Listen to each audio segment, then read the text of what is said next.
When I first picked up Silksong, I couldn't shake the feeling that I was doing something wrong. The word friction comes to mind. I'm having fun. The world is not soft like silk. It's rough like sandpaper. The enemies hurt, the floor hurts, my brain hurts, everything hurts. Oh, I'm dead. Okay, well, all the rosaries are gone. I don't know how many we had. You know what? I don't know how many we had either, so... Let's just keep it that way. Like many fans of Hollow Knight, over the years, I kept a close eye on Silksong, always hoping that the day would come where it was finally here. The silence felt eternal, and it seemed like it might never arrive. But at long last, it was here. It was ready. But what I didn't stop to ask myself was if I was ready. I look forward to fighting a wave-based challenge with this guy and like 3 of the other enemies from this area soon, Taryn.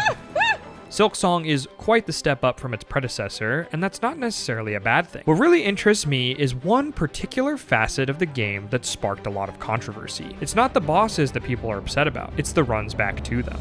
It's like, oh cool, we get to hang out again. It wasn't until I made the climb to the gates of the Citadel and encountered the boss of Act 1. When I died, respawned, and thought, wait a minute, this is where I last rested?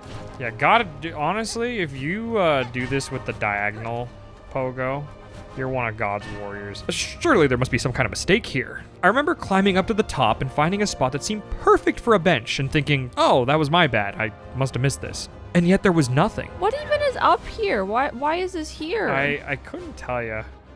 I think it was just up here to make me feel bad. I tried looking for breakable walls, I tried using my spells, but no, there was nothing there. Against my better judgment, I went online to see what I missed. And instead of finding a bench, I found paragraphs and paragraphs of angry posts complaining about how long this particular runback was. No.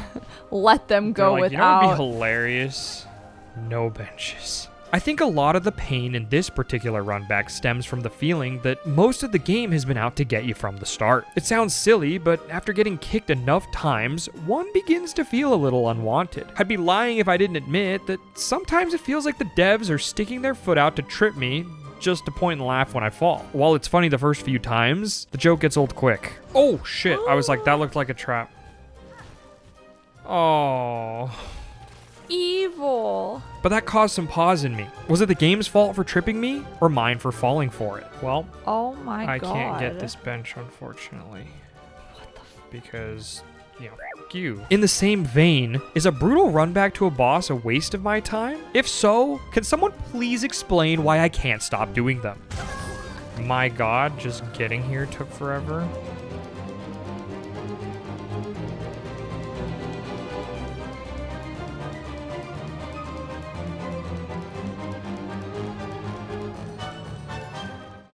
One of the many interesting characters a player will encounter in Enter the Gungeon is the resourceful rat. This NPC is notorious for stealing items left on the floor in a room. I wonder what he does with all the guns and ammo he steals. No! Thanks for the ammo, punk. If you backtrack to a room where something was stolen, all you'll find is a rude note from the rat. But if you ever wanted to take revenge on that thieving rat, because there is a way to do so, keep in mind, you'd better be committed to the task, because should you fail, the road back is a brutal one. No! We lost. Gungeon is a roguelike, and being able to fight the rat is the product of several different runs coming together. The rat has 6 infuriating notes he can leave behind, which are a little more cutting than his normal jabs at the player. Once you've collected them all, you're ready for the mousetrap. Say cheese and die. Hidden inside the 3rd floor of the Gungeon is the entrance to a secret chamber only referred to in-game with question marks. Even if a player can locate the hidden passage, they can't gain access unless they bring the Nod key. The Nod key becomes available after the player has forged the bullet that can kill the past. Once it's been unlocked, the key will begin to spawn in the shop, but it costs a whopping 1,000 shells. Despite its steep price, the silver lining is that you can pay the 1,000 over the course of several runs. Oh, there he is, the key.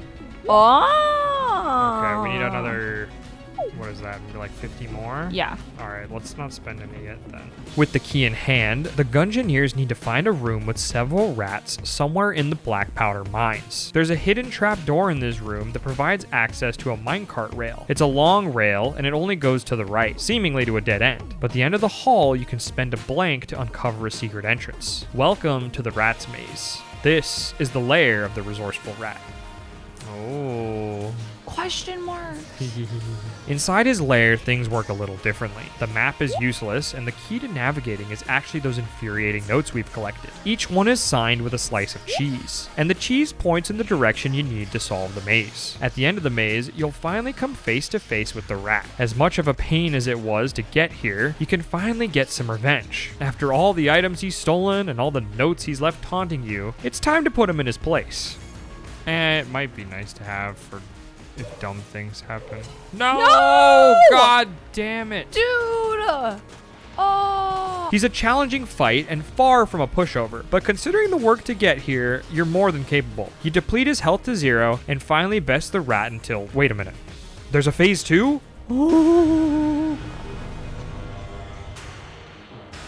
He's in a mech.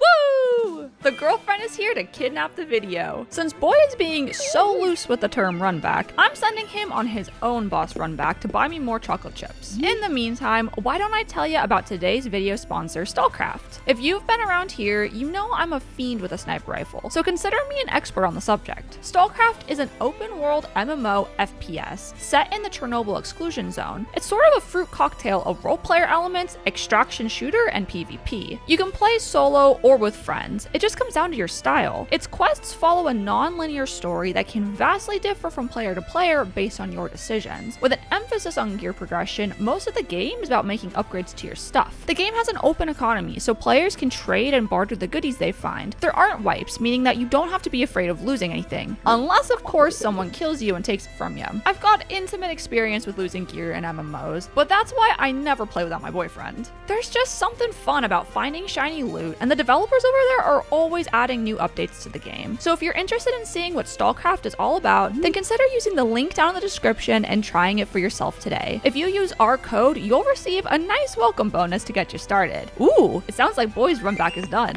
Time to bake some cookies. One of the more infamous runbacks in Silksong takes place in Bilewater. The closest bench can't even really be considered close, and my girlfriend took one look at me doing the run and said, yeah, I don't think there'll be a Silksong video anytime soon. Regardless, contrary to what you might expect, the runback isn't done once you make it to the arena. The boss at the end of the runback is Brawl, and what makes him stand out among the others is that Hornet also needs to take out 4 waves of enemies before he'll appear to fight. It's been hotly debated by players whether or not the waves should be considered part of the boss fight or the runback. And to me, I found this argument fascinating. Yeah, they love doing their little like waves of enemies in this one, don't they? Mm-hmm.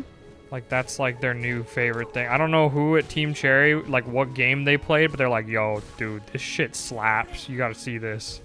Instead of a boss, just give them a bunch of enemies from the area at once. It actually reminds me of another wave-based challenge, very near and dear to my heart, from none other than old school RuneScape. OSRS is no stranger to wave-based endurance challenges. The 2 best in slot cape upgrades in the game are both locked behind gauntlets like this. I discussed the Inferno extensively in its own video last month when Taryn decided to take the challenge, but it's really interesting to think about it in the context of runbacks. For those who haven't seen the video, the Inferno is essentially the ultimate test against a player's own nerves. 69 waves of lava creatures that takes roughly 2 hours to complete from start to finish. 2 hours, mind you, that can be lost to a single 0.6 second mistake. Oh. The challenge culminates in a boss fight with Tizkal Zuck, a monster that can one-shot you if he so much as looks at you during the battle. So the pressing question that comes to mind, are those waves leading up to Zuck his runback, or are they part of his boss battle? I did it! I did it! Okay, you can go behind the pillar if you need to. You don't have to keep doing it. I think what interests me the most is that when I think of runbacks, I usually imagine the distance between my respawn point and the boss battle. There's movement that takes place during a runback. It's just like every time I try to catch my breath, like I trip some trap or like, you know what I'm saying? Like, just, yeah. Oh, finally. In the Inferno's case, a death on the dreaded wave 63 places you right outside the arena, not even 2 paces away from being able to dive right back into the fight. Although you may be close in distance, you're about an hour and some change away from wave 63. Looking back at Silksong, the debate over Brawl stems from players measuring a runback in more than just meters. Metrics like the time or number of enemies between them and the boss are equally valid, as they still create friction. It then falls on the shoulders of the developers to fine-tune the encounter, so as to keep the player feeling suspense, but not complete frustration. Oh yeah, but then we have to fight all this, right? Like, It could be the difference between them putting the game down or soldiering on and finally capturing success. Finally. God. Bye-bye, girl. For those who consider the run to the boss part of the challenge, how do we feel about what comes after? Like when a boss battle ends, but you can still blow the encounter. Think Super Metroid, where you beat Mother Brain, but if you fail the escape sequence, you have to do the whole boss battle over again. Oh my god. You're not gonna make it. Did I have to restart the fight? Yes. How do we classify that? Girl is the one who brought this up in the first place, more or less because she's lived that experience multiple times in fact, and it got my wheels spinning. She's also the one who coined these encounters boss run forward. Often, you get the relief of beating a boss as soon as it dies nowadays. But in the Mother Brain example, that era predates any kind of auto-saving. Beating a tough enemy doesn't mean your work is over. You still gotta make it to a save point to lock things in. Imagine if in Silksong, once a boss was beaten, you had to make it back to another bench before it would stay beaten. On second thought, I don't want to give him any ideas. In Kingdom Hearts 2, there's a fight with Demyx before the war at Hollow Bastion takes place. Being the first member of Organization 13 that Sora and the gang takes out, he's a step up in difficulty from most of the bosses they'll have fought so far on their journey. Once all is said and done though, Sora is thrust right into the fray of the war. Yeah, take you and your 80s haircut and get the hell out of here. The hordes of Heartless aren't too big of a challenge, but boy do I have some bad news for you if you manage to get knocked out here on the front lines. Oh damn it, I died. Where's it gonna put me? Actually? It didn't let me save anywhere! For an incredibly goofy reason, the game will place you at the last checkpoint, which takes place right before your boss battle with Demyx. What is the reason, you ask? Goofy dies. Wait, is he not okay? Goofy! This is not happening. No! This happened to Taryn on her first playthrough of Cage 2, and she was understandably livid. It literally didn't let me save anywhere! It just threw me immediately into the fight! The reason it works in such a, for lack of a better term, goofy way is because the game registers checkpoints based on loading screens, and they didn't want you to be able to free roam without Goofy in your party. The result is that the entire sequence, starting from running into Demyx up until finding out that Goofy's actually okay, is one big encounter, or as Taryn has dubbed it, a boss run forward. Goofy's okay! Oh my god, I'm tearing up. The greatest tragedy of all of this is they wanted to have this suspenseful story moment where you believe Goofy is heed his last hit, but it ends up all the more tragic if a player fails, because now she's back at the start of the boss battle with Goofy fighting alongside her, but while carrying the knowledge that he's not going to survive the encounter. Except that he does in the end, so you end up with this emotional mess for no reason. They'll pay for this. Yup. As difficult as finding him is, the resourceful rat isn't going down without a fight. After defeating him in one-on-one combat, he brings the real guns out. In his second phase, he pilots what can only be called a Metal Gear. Giant Mech is a construction of all the weapons and items he's stolen in the Gungeon, and the fight lives up to the hype. Metal Gear Rat is where you'll want to spend all your best guns because there's no room for too good to use syndrome. The bullet patterns are gnarly, and if you're sitting on blanks, this is the place to use them. If you go down, you won't get a rematch unless you make your way all the way back through the maze on a fresh run. Even with good weapons and upgrades, the fight with Metal Gear Rat is a tough one, but very doable. But what? Am I reading this correctly? There's a third phase? For Phase 3, we're no longer playing Gungeon. The game has now turned into a reskin of Super Punch-Out. This isn't a typo, right? You've got to TKO the rat like he's Mike Tyson.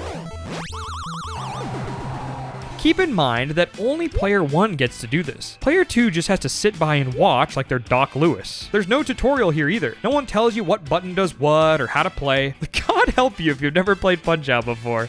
This third phase isn't just played for laughs. It might just be the hardest part of the entire fight. Usually when Taryn and I play Gungeon together, I'm player 2, which means the first time we reached this phase, it was all up to her to face this godforsaken rat in fisticuffs one-on-one. It'll come as a surprise to no one that to this day she still hasn't beaten him. Yo! Round 2, let's go! In no small part because her victory rides on a boxing match instead of rolling and shooting. Failure is so crippling because losing doesn't just mean starting over. It means purchasing another Nod key, accessing the lair, solving the maze, fighting the rat and his mech suit, only to get TKO'd by him in the final round. Whoa! But He gets 3 and I only get 1? You know, in any roguelike, the whole game is basically a runback. If you die, that's the game. Trying again means starting from the beginning. To me, what's interesting about the resourceful rat boss is that getting better at Gungeon does not make you better at fighting the rat. To get better at the rat fight, you have to go back to the rat fight and practice. There's no other fight like it in the game. And it doesn't matter what guns you find or characters you unlock, the rat will beat you to your knees and keep you there permanently if you let it. No, he's cheating. He's eating cheese. I'm sat here wondering if Taryn and I should send another run, or if I'd just be better off digging out the SNES and booting up Mike Tyson's Punch-Out instead. Considering it takes us 15 minutes to get back to that rat, I'd much rather punch in the password and have her practice on Mike instead. If we're going to call the entire Inferno a runback, then players better prepare themselves accordingly for their fight with Zuck. The catch is that nothing in the game quite prepares you for your battle with him. Many of the principles from the waves leading up to him come into play during his fight, but there's no way to know that until you get in there and get walloped a couple of times. Understandably, that's a bit of a steep price tag considering you've just invested 2 hours into the last attempt, and it's no wonder players get frustrated. Oh, Rangers. The Ranger. I'm probably gonna die here. One of the biggest gripes players have is that there's no way to practice the battle without committing to fighting your way through 68 waves again. It reminds me of Hollow Knight's Godmaster DLC. The expansion introduced a sort of boss rush mode for the game that allowed players to refight bosses. Along with the rematches, Godhome included Pantheons, which were groups of 10 bosses, 9 from the base game, and a completely new 10th boss waiting at the end of the challenge. The reward for completing all 4 of these Pantheons was a secret 5th Pantheon at the top of the structure. The 5th Pantheon, the Pantheon of Hallownest, combined all 4 of the previous ones in order to create a final challenge with every single boss in the game fought one after the other. From start to finish, the boss rush can take anywhere from 40 minutes to an hour depending on player skill level. Keeping with the pattern set by the previous 4 Pantheons, waiting at the pinnacle of Pantheon 5 is a brand new fight. The Absolute Radiance is a souped-up version of the base game's final boss, and the only way to challenge it is by making the climb through every single boss in the game, at least the first time. Unlike Cal Zuck, once you've fought Absolute Radiance at least once, win or lose, you'll have access to rematches with it. This gives you a way to practice and nail down the mechanics so that the next time you make that run back to the top of Pantheon 5, you got a better shot at winning. I bring this example up as while Pantheon 5 gives you ways to practice in-game, for Zuck there's not a whole heck of a lot to go off of. For him, you're expected to keep throwing yourself into the fire until you can handle the heat. The closest thing we have in OSRS to being able to practice is this dude in his chair over here. He's got a series of challenges fighting 1 to 6 Jads at once. In the Inferno, there's a wave where you're asked to fight 3 Jads at once. But you see, Ketrak's challenges only go up to 2 Jads until you've successfully completed the Inferno from start to finish for the first time. How does this help us practice? That's the neat thing. It doesn't. Unfortunately, not everyone has a boyfriend who's already completed the challenge who will let you practice the triple Jads. So what do? Well, one could argue that's exactly the challenge with Zuck. It's a marathon, not a sprint. The battle boils down to standing in the right places at the right times and keeping your nerves cool in the face of danger. Just breathe, take it slow. There's nothing to be afraid of. You got plenty of time. Mechanically, he's not all that hard. I'd argue nothing as complex as the Absolute Radiance or all the nonsense you have to fight on the way to the top of the Pantheon. Keep in mind, though, that RuneScape is an MMO. At the end of the day, we're all in this together. And solving the Zuck encounter is not the work of one individual player, but the collective knowledge of the community as a whole. It may be an individual challenge, but many have paved the road for those who follow in their footsteps. There's a deep well of knowledge and resources available to anyone wanting to learn. And with it, the encounter has become more and more approachable. Chop him again. Okay, that was, of all the girlfriend solutions, Taryn, I'm alive! the road back to both these bosses may be brutal, but going in prepared substantially cuts down on the number of times you'll be making the trip.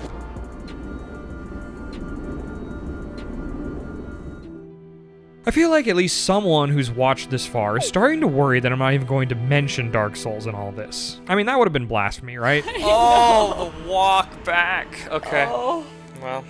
Oh, God, we have such a long walk to go. Dark Souls and its sister games have been at the heart of the runback discussion for years, and the Bonfire Run is where many passionate gamers first form their opinions on the subject. Many people are always surprised to learn that in Demon Souls there aren't even any bonfires, and the Arkstone's locations are far from generous by today's standards. Only real ones remember running through the entirety of King's Tower every time you wanted to fight a Lant in Boletaria. Oh my god. Now I have to go back up. Ugh, this elevator takes forever.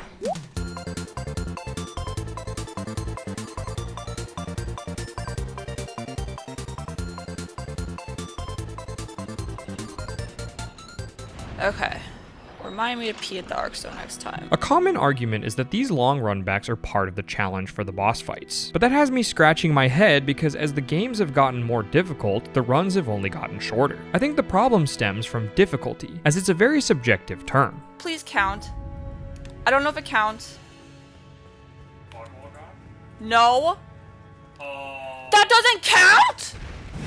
While yes, in the older games the runbacks were further, the bosses themselves were also much less elaborate. I brought up Demon Souls as an example, where the runbacks were long, but keep in mind, those bosses often didn't even have second phases. It seems as encounters got more complex, developers decided to distill the process of learning by cutting down on the time it took to get back into the battle. I immediately think of Elden Ring's use of Stakes of Marika, which all but eliminated most runbacks from the title. It seems to me that FromSoft has decided to leave runbacks in the past, moving forwards. But that begs the question, if they've deemed the runback to be an archaic form of difficulty, why do examples like the ones we've discussed continue to exist? Overcoming those challenges is undeniably bitter work. You continuously drag yourself from the starting line, hoping this time will be the last. In spite of the game sometimes feeling like it's actively working against you, you still have hope you'll make it across the finish line. You get closer than you ever have before, but it's just not enough, and you fall back down. You could put the game down for the day, or even a week, or maybe even years, but eventually something happens. Something inside you pulls, and you pick it up and try again. Suddenly, the boss battle changes from just a challenge to overcome, or a chance for petty revenge, or even a lava texture running down your back.